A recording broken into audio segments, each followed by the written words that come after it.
What is active learning? First, active learning involves teaching techniques that are something other than straight lecture. Second, active learning is not an entire project or assignment, but a much smaller task you give your students. However, a project or assignment can have several active learning pieces within it. Third, in order to consider something active learning, students must be doing something including discovering, processing, and applying information, not just listening to a lecture or reading a PowerPoint. Active learning can take many different forms, and instructors often use different strategies in face-to-face and online classes due to their differing approaches to teaching and learning. For example, in a classroom, the instructor might ask each student to turn to their neighbor and discuss a particular topic.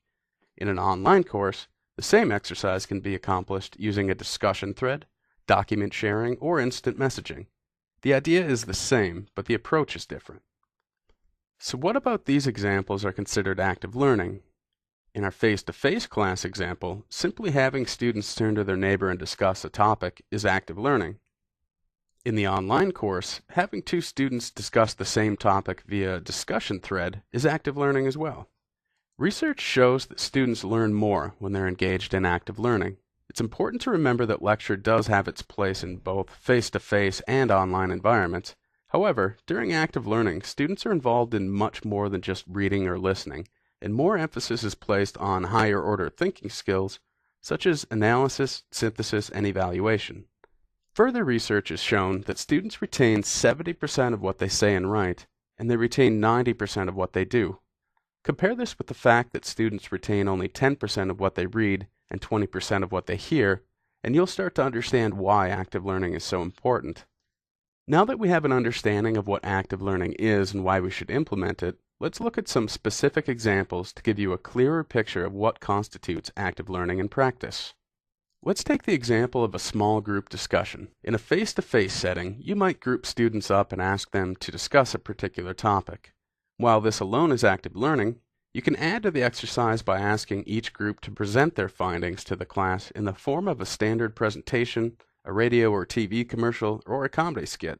Now let's look at a small group discussion in an online course. You can group students into separate discussion threads and have them discuss a particular topic. Again, this alone can be considered active learning, but you can add to the exercise by having students present their findings using various Web 2.0 tools such as recording a presentation with a PowerPoint or Prezi, submitting a voice thread with audio and a series of images that relate to the topic, or present their topic in story format using Google Maps.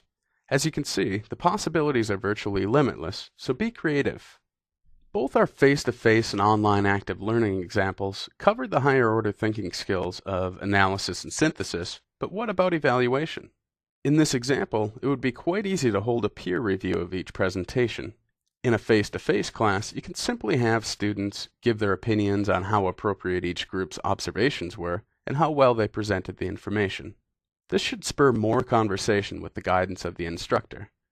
In an online course, peer reviews can be held using a simple discussion thread or a voice thread. So what about these examples are considered active learning? In our face-to-face and online class examples, the small group discussion is active learning, as is the preparation for the presentation itself, and the peer review of the presentation. Each step in the process is itself a distinct active learning strategy. Since students retain more information during active learning, simply stated, active learning equals better learning.